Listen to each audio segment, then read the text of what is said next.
ભરૂચ નગરપાલિકામાં પીવાના પાણી મુદ્દે સર્જાયો વિવાદ. કોંગ્રેસ સભ્યએ મુકાવ્યા પાણીના કેરબા.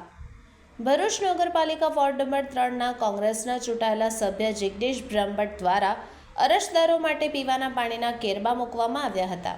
નગરપાલિકામાં લગાવવામાં આવેલા વોટર કુલર બંધ હોવા તેમજ આસપાસ ગંદકી હોવાના કારણે લોકોના સ્વાસ્થ્ય સાથે ચેડા થતા હોવાની રજૂઆતો સ્થાનિકો દ્વારા કરવામાં આવી હતી. રજૂઆતોને પગલે જિગ્નેશ બ્રહ્મભટ્ટ દ્વારા નગરપાલિકા કચેરી ખાતે પાણીના કેરબા મૂકી ભરૂચ નગરપાલિકાના ચીફ ઓફિસરને લેખિત રજૂઆત પણ કરવામાં આવી હતી.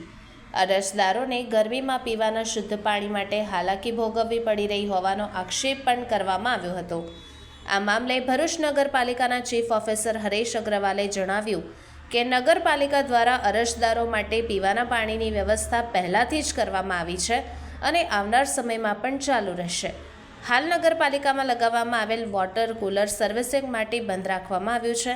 તે દરમિયાન અરજદારોને મુશ્કેલી ન પડે તે માટે વિવિધ શાખાઓમાં પાણીની વ્યવસ્થા કરવામાં આવી હોવાનું તેમણે જણાવ્યું હતું.